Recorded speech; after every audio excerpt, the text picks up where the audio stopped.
Assalamualaikum warahmatullahi wabarakatuh. Selamat sore teman-teman pelajar Kota Jakarta. Di mana kalian berada, kita balik lagi bersama saya Pram di konten para pencari celah. Tetap mencari celah dan tetap mencari keberkahan di bulan Ramadan. Kali ini seperti biasa saya nggak sendiri. Di sebelah saya ada Ustadz Fatur dari Pusat Tarjih Muhammadiyah yang akan menjawab pertanyaan-pertanyaan menggelitik dari teman-teman pelajar yang sudah disiapkan oleh teman-teman panitia gitu. Oh ya Ustadz, kita lagi di Mesir ya Ustadz ya? Oh iya. Panas banget ya? Panas, bulan puasa Ada kayak gini. ada unta nih Ustadz, nih ada unta nih di sini nih. Oke. Jadi kita ada di Mesir teman-teman, walaupun berpuasa kan katanya di Arab tuh kan airnya sulit. Jadi kita merasakan hal yang sama di Arab sana ya Ustadz ya? Iya. Gitu. Jadi teman-teman langsung aja kita bakal ngebahas satu pertanyaan yang udah teman-teman berikan, yakni pertanyaannya gini Ustadz. Ketika kita mencium sebuah makanan, kan ada nih tipe-tipe orang yang mencium makanan aja udah kenyang Ustadz. Oh, apakah itu mengenyang, apakah itu membatalkan puasa Ustadz? Padahal kan kalau menurut kita ya itu pasti itu apa ya, kemampuan kita bisa menjawab sebenarnya, nggak perlu Ustadz gitu untuk menjawab ini, karena kan yang kita ketahui yang penting tidak masuk. Tapi tetap aja teman-teman, karena kita di sini ada Ustadz dari Pusat Tarjih, kita bakal mengkuak pertanyaan tersebut dari sisi Pusat Tarjih Muhammadiyah. Monggo Ustadz. Baik. Ada ya orang seperti itu ya. Baru mencium bau makanan kenyang. Iya. Mencium bau minuman Hausnya hilang. Iya, hausnya hilang. Tapi enak punya teman kayak gitu.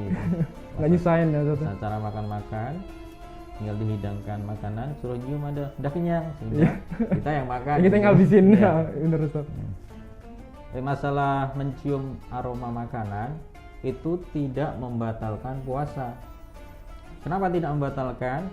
Karena mencium aroma makanan itu tidak menyebabkan adanya zat atau materi masuk ke dalam tubuh, ke perut melalui rongga yang alami. Rongga alami di tubuh kita tuh ada mulut, lubang hidung, lubang telinga. Kalau kita mencium aroma itu tidak ada yang masuk baik zat ataupun materi ke dalam tubuh kita, maka tidak membatalkan puasa. Yang membatalkan itu kalau sampai menyebabkan sampainya zat atau materi ke dalam perut melalui rongga alami, entah itu melalui mulut, melalui lubang hidung, melalui lubang telinga, itu membatalkan. Misalnya istinsyak. Tahu ya Mas, istinsyak itu? Apa itu Ustadz? Mungkin ada yang belum tahu juga ini teman-teman. Istinsyak itu menghirup air ke dalam hidung. Ketika kita berwudu itu kan kita disunahkan menghirup air ke dalam hidung. Nah, ketika puasa kita tetap boleh menghirup air ke dalam hidung. Cuma masalahnya kalau sampai menghirup air itu kebablasan, berlebihan, airnya masuk ke kerongkongan sampai ke perut, nah itu membatalkan puasa karena ada zat atau materi yang masuk ke dalam tubuh kita melalui rongga alami, melalui hidung itu tadi, maka itu membatalkan. Tapi kalau istinsyaknya cuma sebatas sampai di hidung kemudian dikeluarkan lagi, nah itu tidak membatalkan. Atau contoh lain misalnya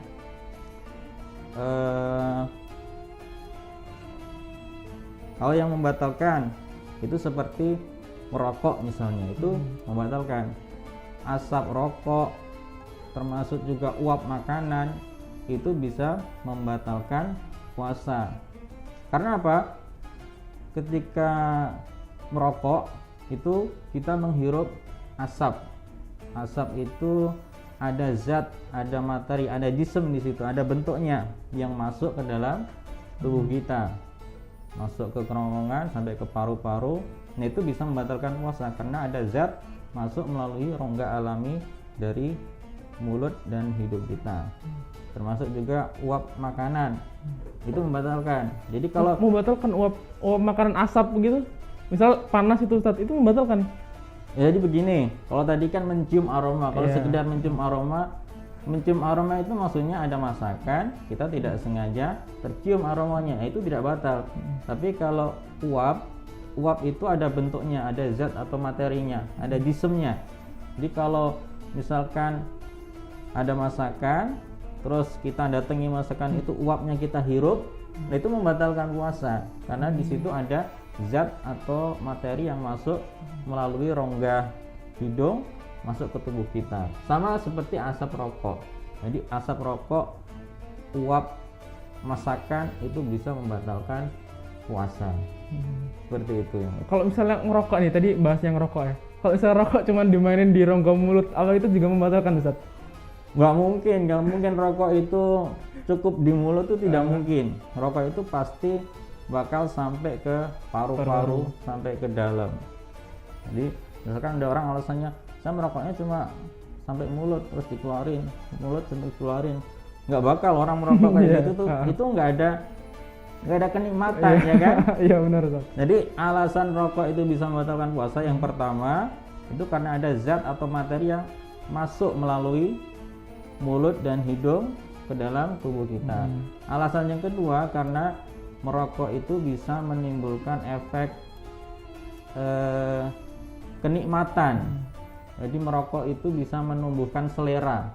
Padahal dalam puasa itu di antara tujuannya untuk menahan selera kita dari makan atau minum. Jadi kalau orang merokok, selain penyebab yang pertama itu ada zat yang masuk ke dalam tubuh kita melalui rongga alami tadi, mulut atau hidung. Alasan kedua karena merokok itu bisa menumbuhkan selera, menimbulkan efek kenikmatan, dan itu bertentangan dengan tujuan puasa. Maka merokok itu membatalkan puasa.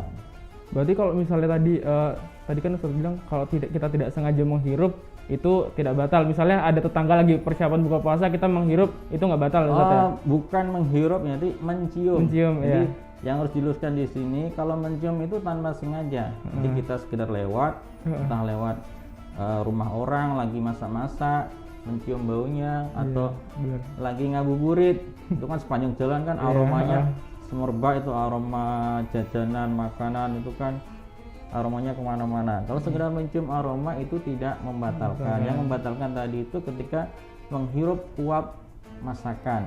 Jadi ada masakan, kita datangi, dihirup. Nah itu ada kesengajaan untuk memasukkan zat atau materi uap tadi ke dalam tubuh kita. Berarti kita lebih baik menjauhi gitu ya Ustaz ya? Atau gimana?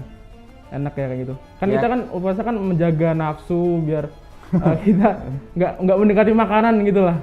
Itu berarti gimana tuh teknik-teknik yang bisa kita hadapi? Ya khususnya ini biasanya yang bermasalah dengan hal seperti ini untuk teman-teman yang berkecimpung di dunia kuliner, misalnya kerja misalnya di pabrik roti atau di restoran atau di bidang usaha kuliner yang lain, itu pasti mengalami hal seperti ini.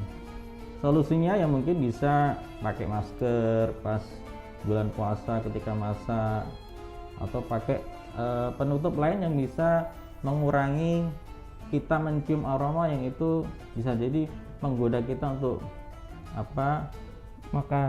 makan, membatalkan puasa karena tergoda tadi. Tapi kalau mencicipi itu boleh, sudah mencicipi masakan itu boleh, karena mencicipi itu cuma sampai di lidah, asalkan tidak sampai ditelan, itu boleh, cuma sekedar merasakan. Yang nggak boleh itu mencicipi kebablasan sampai sampai dalam lah ya. Diulang lagi, nambah lagi, lagi, itu iya. membatalkan puasa. Kalau misalnya saya kan juga sering dikasih tahu sama ibu saya gitu Ustaz. Kalau misalnya mencicipi makanan tuh harus sambil habis mencicipi terus kita kumur-kumur, itu juga tuturunannya seperti itu bukan sih Ustaz? Ya lebih baik lagi seperti itu, karena kita kan nggak tahu nanti ada rasa yang tertinggal yang menempel di lidah, kemudian tertelan sampai ke perut, itu kan bisa jadi. Jadi lebih baiknya setelah mencicipi itu dibersihkan lagi pakai kumur-kumur. Oke, gitu ya teman-teman.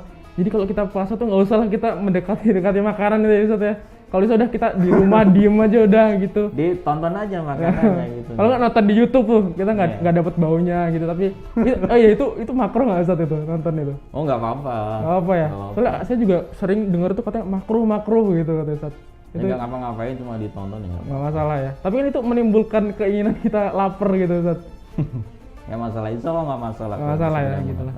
Pokoknya kita harus menjaga hawa nafsu kita lah selama di bulan Ramadan ini gitu. Mungkin itu aja Ustadz pertanyaannya. Nanti Iya. bisa kita sambung lagi di episode selanjutnya. Mungkin nanti kita bisa beralih ya dari Mesir kita kemana, kita jalan-jalan lah. Oke, ya, Sama bisa, Ramadan bisa, kita pakai bisa. jalan-jalan aja gitu.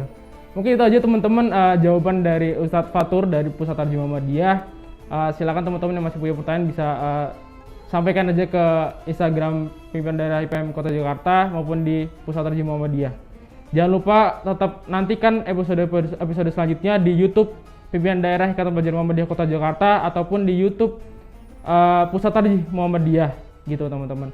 Tetap jaga kesehatan, jaga puasanya, jangan bolong-bolong ya. Itu aja mungkin yang bisa kami sampaikan. Kurang lebih mohon maaf. Nun wal qalam yang masturun. Wassalamualaikum warahmatullahi wabarakatuh.